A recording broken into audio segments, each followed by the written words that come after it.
আরেকটি প্রশ্ন হচ্ছে, আমাদের দেশে যুগ যুগ থেকে, আমাদের দেশ না, সৌদি আরব সব জায়গাতে মিনহা খালাকনাকুম ওয়া ফিহা নুঈদুকুম ওয়া মিনহা নুখরিজুকুম তারাতান উখরা, মাটি দেওয়ার সময় আমরা পড়ি কি পড়ি না?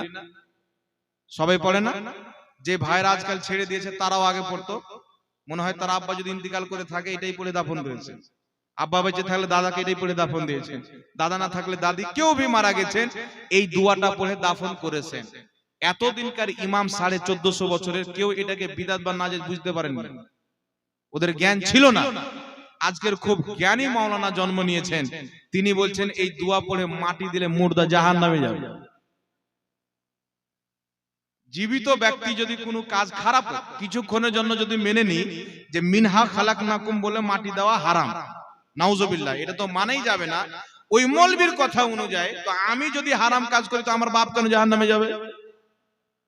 আপনাকে আমি মাটি দিতে গেলাম বা আপনি আমাকে মাটি দিতে আসলাম, রাগ আছে, মৌলবী আমাদের গ্রামে এসে 20,000 টাকা নিয়েছিল, গান বলতে বলতে আমাকে যদি মাটি দিয়ে চলে আসে, তা আমি গুনাহ হবে? গুনাহটা কি আমার হবে না আপনার হবে?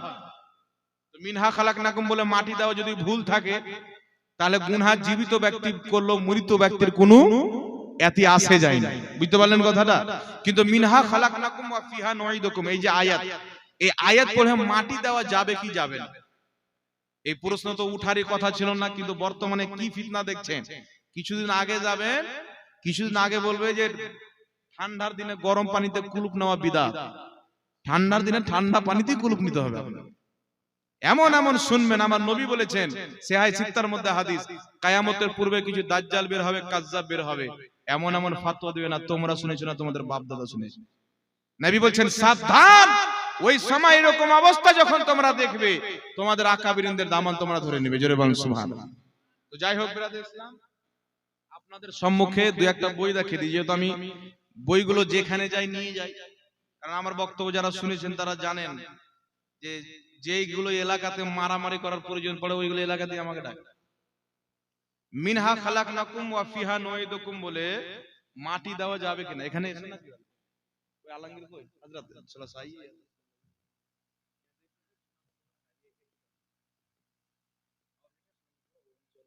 उसको वहां नीचे वाले देखिए, अल्लाहुम्मा सल्ली अला सय्यिदिना व शफीना मौलाना मुहम्मदिन बारिक वसल्लम सलातु व सलामुन अलैका या रासूलुल्लाह सल्लल्लाहु अलैहि वसल्लम। ये भी नहीं, এই কিতাবটা হচ্ছে সুনানুল কুবরা লিল বাইহাকি। এই কিতাবের মধ্যে 574 পৃষ্ঠা। কিতাবটির নাম কি? সুনানুল কুবরা। কি নাম? জোরে বলেন। সুনানুল কুবরা। এই কিতাবের 574 পৃষ্ঠা। 1 মিনিট আমি বের করে নি হাদিসটা। হ্যাঁ, 574 পৃষ্ঠার মধ্যে হাদিস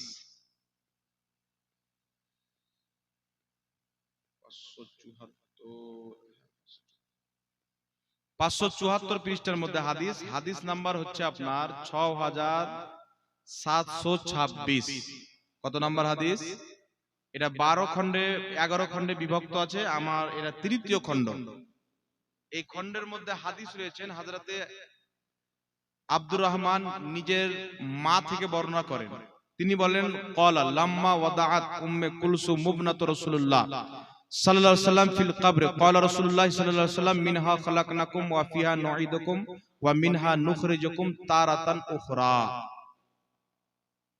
ইনি বর্ণনা করেন যে রাসূল পাক সাল্লাল্লাহু আলাইহি ওয়াসাল্লাম নিজের মেয়ে উম্মে কুলসুমকে কবর রাখার পর মাটি দেওয়ার সময় মিনহা খালাকনাকুম ওয়া ফিহা নুঈদুকুম ওয়া মিনহা নুখরিজুকুম তারাতান উখরা এই দোয়াটি নবী পাক পাঠ করেছিলেন। সুনানুল কুবরার মধ্যে এই হাদিসটা রয়েছেন, কানজুল উম্মালের মধ্যে এই হাদিসটা রয়েছেন, আপনার জামেউল আহাদিসের মধ্যে হাদিসটা রয়েছেন। আমার জানার মতে 25টি কিতাব হাদিস তাফসীরের মিলিয়ে 25টি কিতাবের মধ্যে এই হাদিসটি রয়েছেন, কিন্তু হাদিসটি হচ্ছে জয়ীফ।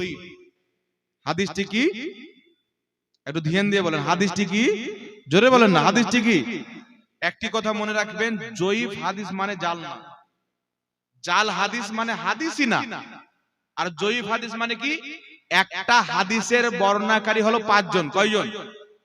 5 জনের মধ্যে একজন সামান্য দুর্বল, তো ওই ব্যক্তি দুর্বল হওয়ার কারণে হাদিসটিকে দুর্বল বলা হয়, কিন্তু আসলে নবীর কোনো হাদিসই দুর্বল না, নবীর সব হাদিস সহিহ। আর জয়ীফ হাদিসের ব্যাপারে মুহাদ্দিসিনে কিরাম বলেছেন যে কোন মৌলবীর হাজার ফতোয়ার উপরে নবীর একটা জয়ীফ হাদিস ভারী আছে, জোরে বলেন সুবহানাল্লাহ, কারণ এটা নবীর কথা।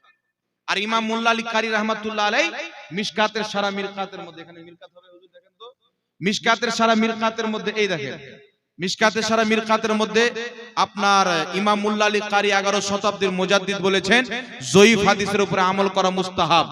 জগৎ বিখ্যাত ইমাম, যিনাকে আহলে হাদিস ভাইরাও ইমাম মানেন, দেওবন্দি ভাইরাও ইমাম মানে, আমরাও যিনাকে ইমাম মানি, যিনার নাম হচ্ছে ইমাম নববী রাহমাতুল্লাহ আলাইহি।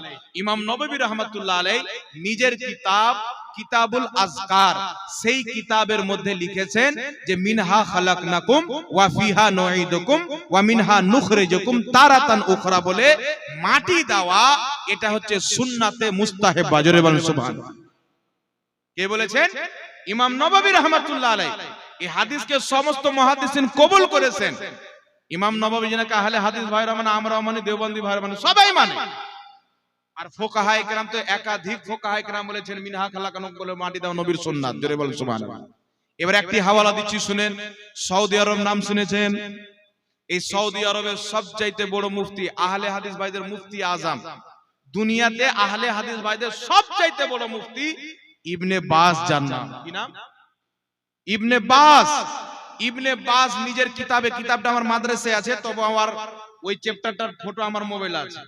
ইবনে বাস সাহেব নিজের ফাতোয়ার কিতাব ফাতাওয়া মাজমুয়ার মধ্যে লিখেছেন 92 পৃষ্ঠার মধ্যে, 192 পৃষ্ঠার মধ্যে তিনাকে প্রশ্ন করা হলো মিনহা খালাকনাকুম ওয়া ফিহা নুঈদুকুম ওয়া মিনহা নুখরিজুকুম তারাতান উখরা ইনদা দাফন, দাফন করার সময়, মাটি দেওয়ার সময় এই আয়াতটি পাঠ করা কি প্রশ্ন করা হলো।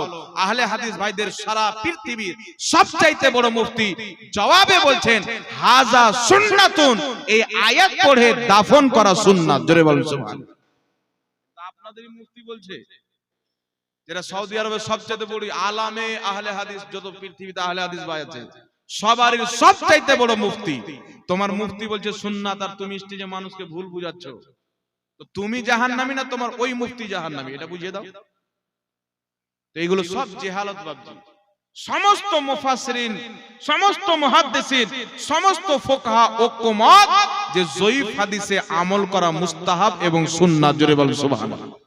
ইমাম মোল্লা আলী কারি, ইমাম নববী, জগৎ বিখ্যাত ইমাম, ইমাম ইবনে হাজার আসকালানী রাহমাতুল্লাহ আলাইহি, যিনি জারহ তাদিলের কিতাব লিখেছেন, আসমাউ রিজালের উপরে কিতাব লিখেছেন, তিনি বলেছেন জয়ীফ হাদিসের উপরে আমল করা সওয়াব। জোরে বলেন সুবহানাল্লাহ। সুন্নাত তো প্রমাণিত হয়, মুস্তাহাবও প্রমাণিত হয়, তাই মিনহা খালাকনাকুম বলে মাটি দেওয়া এটা সুন্নাত। জোরে বলেন সুবহানাল্লাহ। মাটি দেওয়া কি সুন্নাত। তাই যখন বাপকে মাটি দিবেন, মাকে মাটি দিবেন, আমার আপনার নবী মিনহা খালাকনাকুম বলে মাটি দিয়েছেন, এই দোয়াটি পড়ে মাটি দিবেন। এই দোয়াটি পড়ে মাটি দেওয়া যাবে না এটা কোন ইমাম বলেনি, কুরআন হাদিসে তো নাই, একজন কোন ইমামের ফতোয়া নাই। এখন মৌলবি বলে যেটা নাই ওটার দলিল কি? তো 1450 বছর থেকে সব মৌলবি শুয়েছিল, সব ইমাম সাহেবের সামনে মাটি দেওয়া হয়েছে, তারা নিজে দিয়েছে। ওরা কি ফতোয়া দিত না? না, ফতোয়া আজ কি জন্ম হলো? ফতোয়া 1400 বছর থেকে চলে আসছেন।